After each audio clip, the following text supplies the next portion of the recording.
So I'm at one of the Heather Hills farm sites, so they have 37 to 40 sites around here, so this is one of them.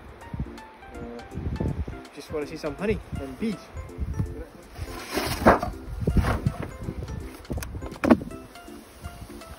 There's more honey in this one. Ooh.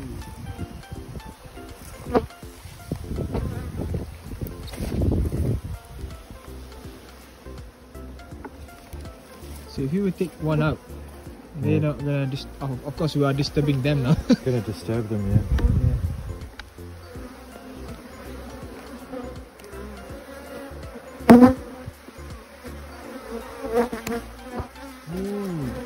Nice.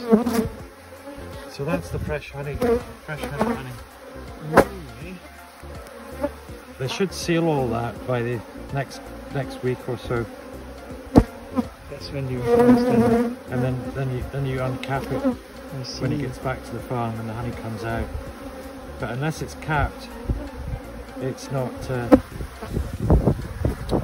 dehydrated properly. So there's water content there. Unfortunately, if you leave empty hives around and there's a little bit of honey in it, any bees that are swarming smell it. Yeah. And then they're swabbing out in this gap here. That's what foundation looks like. Yeah. So they're given the start, but they have to draw out these cells The shell themselves and then up grow to here on both sides. So how do they know that's going to be the thickness of their? Because the next frame will be right beside. Oh yeah, that's the reason why they cannot. Yeah. So and that's called the bee space. Yeah. So the reason the lugs are on there is so the bee can get in between. In and out. Yeah. If you did that, then the bee couldn't get through. And then this is a queen excluder, and these bars are just the right size for a worker bee to get through, but the queen, which is slightly bigger, can't get Yeah, through. you can't go through. Yeah. So it means that when you put those crates on the top, you don't get eggs in with the honey.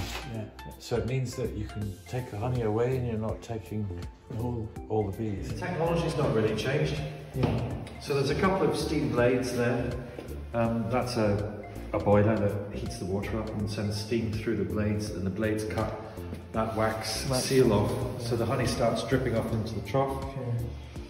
And it floats down to the bottom there and gets spun into that little tank there on the right hand side. Yeah, and then The big tank at the end is for the blossom honey, because blossom honey is liquid, whereas heather honey is like a jelly, and so the wax never separates from the heather. So the heather takes twice, if not 3 times as long to extract, which is another reason it's more expensive.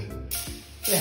So we'll spend all of the rest of this month and all of October and all of November trying to extract the heather honey, whereas we can extract blossom honey in 2 weeks. Ooh, they take months as well. Eh? So the blossom honey just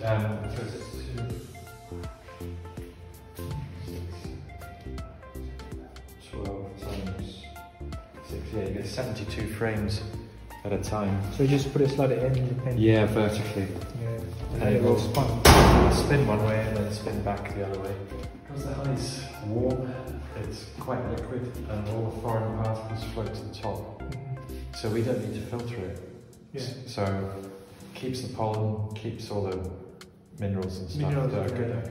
You let the honey settle for about a month, and it goes into its natural state. So if it's blossom honey, it goes set. If it's heather honey, it goes set as well. But and then if you were in the Mediterranean and you were doing orange blossom or something, it would just stay clear, stay running.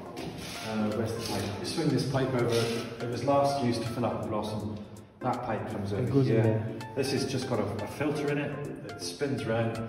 It's the last cleaning process. That's our store. You know, we've got our own jar.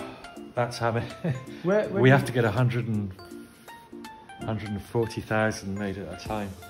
Oh yeah, so busy. And Susan. Hiya!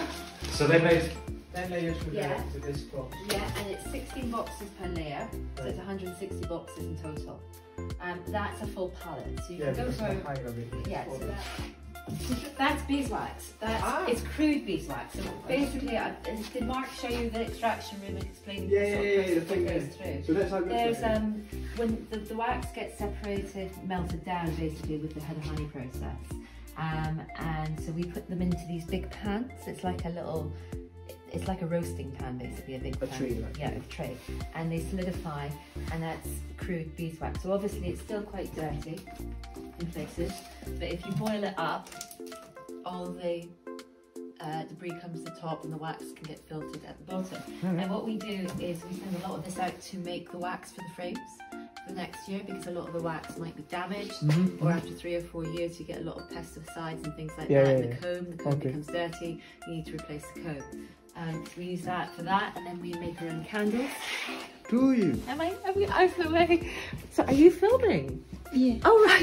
Rape, because it's fine glucose. Yeah. And then the rape gives it a very fresh green grass sort of vegetal taste to it as well.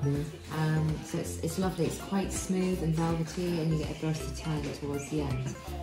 So have a wee taste of that and see what you think. Aiden, you want to try one? It's good honey. Oh, see? There's a lot. Is it? Yes. More.